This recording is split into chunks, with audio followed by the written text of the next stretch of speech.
about what are called determinants, and we find those for square matrices like a 2 by 2 and a 3 by 3. And then we're going to use what's called Cramer's rule to solve systems of linear equations. Right? So Cramer's rule is one way to solve systems of linear equations, and then next week on Tuesday we're going to talk about another way of solving systems of linear equations, also using inverses.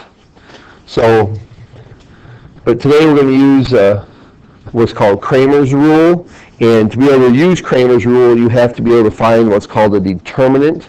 And so most of the equations that we looked at were system of two linear equations, so we're going to focus on determinants of 2 by 2 matrix first, and then we'll look at the solving using Cramer's rule, and then we're going to look at 3 by 3 determinant. The 3 by 3 you'll be able to use your calculator to find, but if it's 2 by 2 then we're going to do that by hand. All right. So here's the way we find the determinant for a 2 by 2 matrix. It's very simple. It's you multiply across, or excuse me, diagonally, and then you subtract. Okay. Very simple rule. So if we have a matrix ABCD, then we're going to multiply. So the determinant, it looks like they changed the signs. So instead of using brackets, then we now have just straight lines. All right. So when we're trying to find the determinant, that's straight lines. Okay. So it kind of looks like absolute value. So we multiply top left to bottom right, bottom left to top right, and then we subtract those numbers. Right? And that's the determinant. Right? So if we have A, B, C, D, we do AD minus BC, or CB, however you want to read it.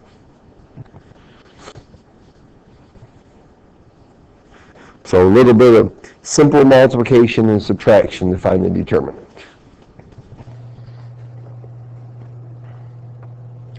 And then we'll talk about why that's important then when we look at Cramer's rule, because that tells us that the reason we're going to use the determinant is because it helps us to find the solution and helps us to find how many solutions there are. So whether there's just one, or whether there's none, or whether there's an infinite number of solutions. All right, so here we have a 2 by 2 matrix, 1, 4, 5, 8. So to find the determinant, I will first rewrite it so that it is with just straight lines. Okay. And then we multiply diagonally and subtract. So 1 times 8 minus 5 times 4.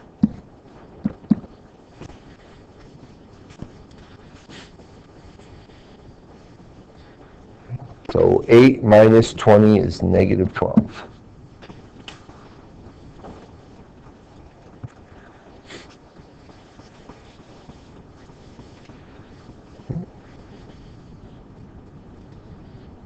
So here we have another one with fractions.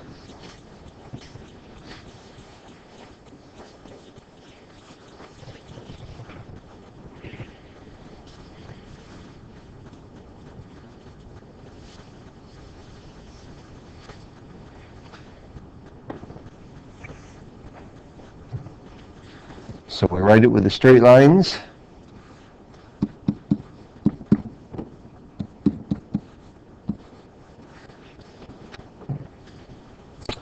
Multiply diagonally.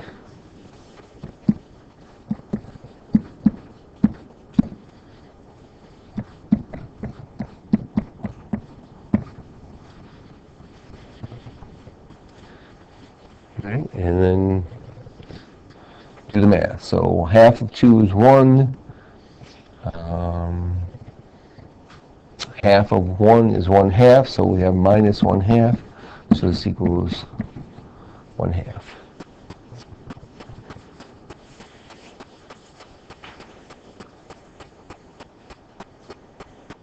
Right. So there's the determinant.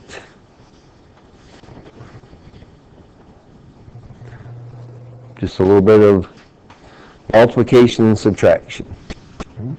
As long as the numbers are small, it's pretty easy. Now, Cramer's rule uses coefficients of the equations to solve them, okay, to be able to find where the lines intersect. So if you remember, when we were solving systems of equations, we were just looking at when do the two lines intersect. We use substitution, we use elimination, we use graphing, right? So Cramer's rule is another way to do this. So you can use the determinant of a matrix to help us solve the system of equations. So notice here that the system, how they have this written, okay, that they have a sub 1x, b sub 1y, and c sub 1. A sub 2x, b sub 2y, and c sub 2. Right?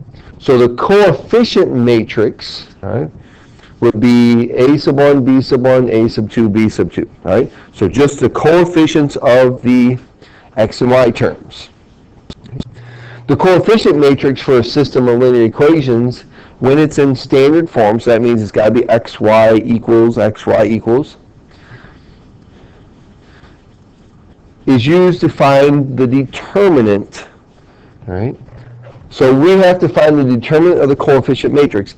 Then, okay, to find the value of x, so if we have these two systems of equations, to find the value of x, we replace the a's with c's here, okay, and we still have the b's, right, divided by the determinant. So we're going to take the determinant of that matrix, right, to find x.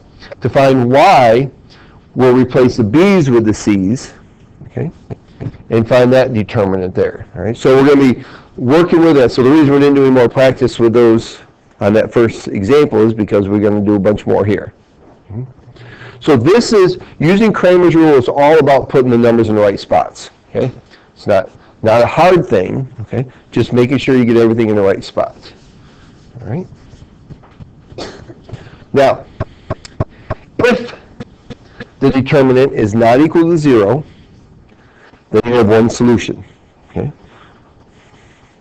If the determinant equals 0, and one of the other ones is 0, then you have an infinite number of solutions, all right? So the same line. If the determinant is 0 and neither of the other determinants are 0, then you have an inconsistent system and no solution, so parallel lines. All right, so some of those things that we looked at back when we were doing substitution and elimination of reasons why we would have one, none, or an infinite number.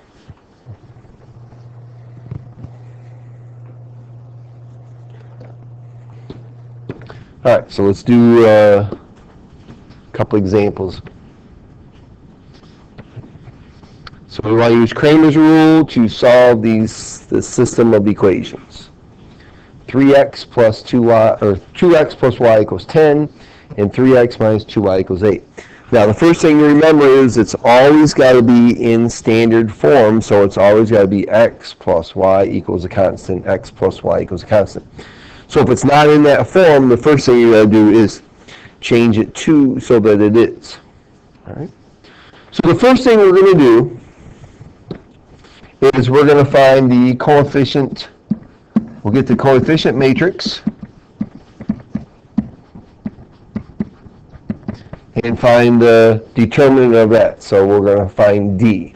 All right, so in this case, D equals, so we're using the coefficients of x and y. So we'll have 2, 1, 3, negative 2 that we're going to find the determinant of.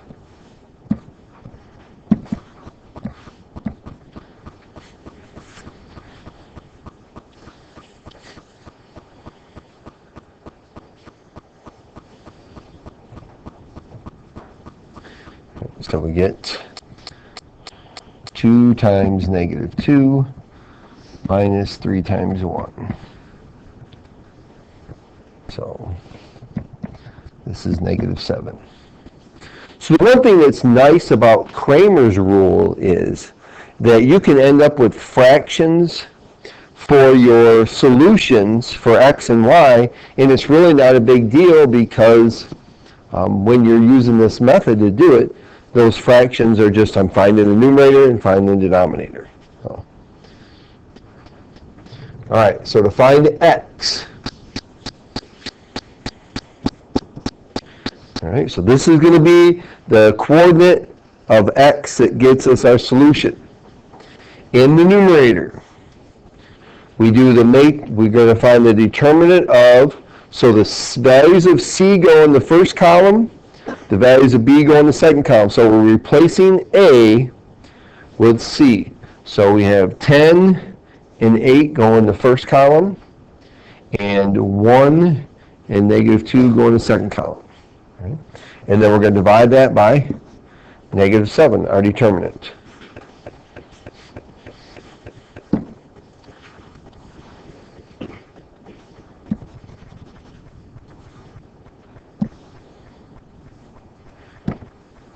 Okay, so that would be our value of x. So then we're going to find the value of y. All right, for finding y then, we're going to replace the coefficients of y with the values of c. So replacing b with c. So we've got 2 and 3 go first, and then the 10 and the 8. And that's going to be over negative 7, our value of d.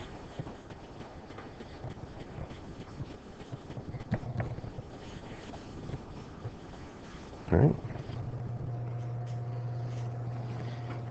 So we find those numbers. So 10 times negative 2 minus 8 times 1 over negative 7. All right. So this is negative 20 minus 8 is negative 28 over negative 7, which is 4. So our value of x is 4. So our value for y then, 2 times 8 minus 3 times 10 divided by negative 7. So 16 minus 30 is negative 14 over negative 7, which is 2. Okay. So my answer is the point 4, 2.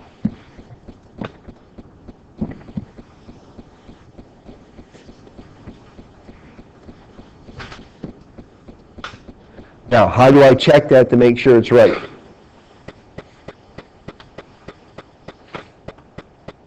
What did we do when we were solving systems before to check to make sure a point we had was correct?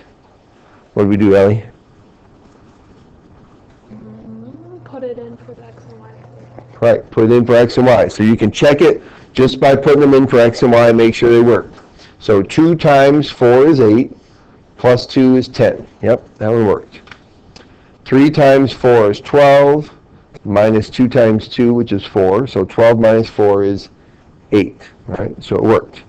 All right, now you can do that on your calculator to verify it or whatever, but, all right.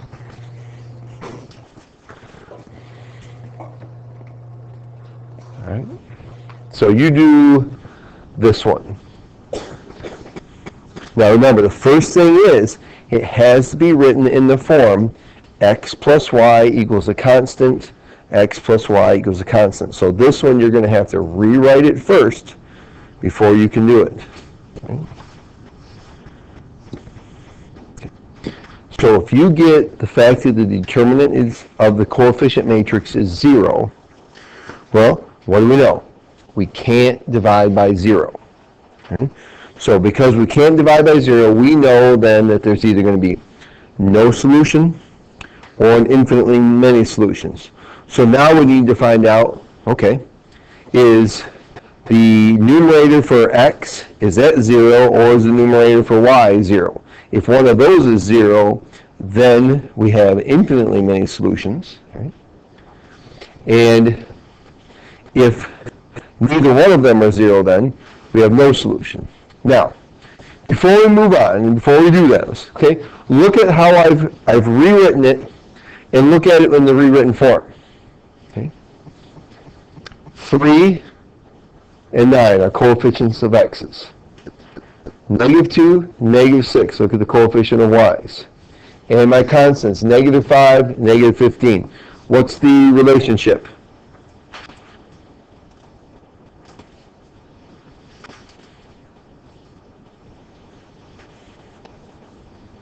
Michael, what's the relationship? How are they related? 3, 9, 2, 6, 5, 15. How are they related?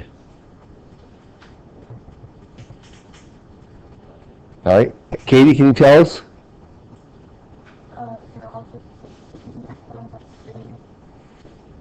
Okay. All right. So the second equation, if I multiply the first one by 3, I get the second one. All right. So if I was to try to use elimination to solve, I'd end up eliminating everything, wouldn't I? All right. And so that's a situation where we have infinitely many solutions. So that tells me then that either x or y is going to be 0, the numerator is. So let's find them, all right, which you already did. So, all right, I'll do the x. So we've got -5, -15 go first, and then -2 and -6, all right? So if this one ends up being 0, then I don't even need to do the y, because I know the answer. Right? So we get -5 times -6 is 30, minus -15 times -2 is 30, so we get 0. Right? So since the numerator for x was 0, and the determinant is 0, that means that these are dependent,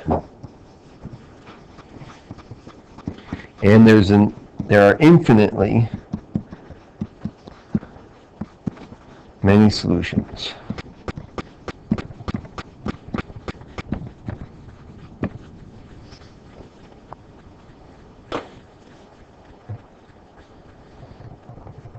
Now, if x wasn't 0, then I would have done y also and checked it. But I don't need to check y because I got the 0 for x. Because it tells us that if d equals 0 and at least one numerator determinant is 0, the system is dependent and has infinitely many solutions. Okay? So once I found the one was, I didn't need to do the other one. Okay? So there's Cramer's rule. All right. One more example then. All right. Determinants of a 3 by 3. Now the determinant for a 3 by 3 is a little bit trickier. And because it's a little bit trickier, we are going to utilize our technology to do that. Okay? So, go to your matrices in your calculator and put M in your matrix A, and you have a 3 by 3 matrix, and I'll show you then how to find the determinant. So here we have our matrix, and we want to find the determinant of this matrix. So we go back to our matrices, so second that x inverse key, and the determinant is under math. All right, so there's a bunch of different things we can do here. We're only going to work with the determinant. All right, so hit enter there for number 1. All right, and then we're going to put matrix A there.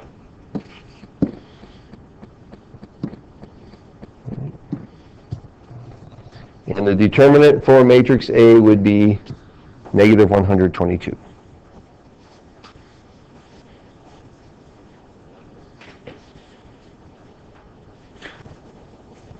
So you actually could use, if you had a 3 by 3, a system of 3 equations, then you actually could use the calculator then to be able to find them. You just have to type in all the numbers in the right spots and like that. So that's how you find the determinant of a 3 by 3. And if you have a 3 by 3, then you can use your calculator to find the determinant. 2 by 2s, you need to show the work by hand and solving the systems of equations. Okay? Questions? All right, that's not bad.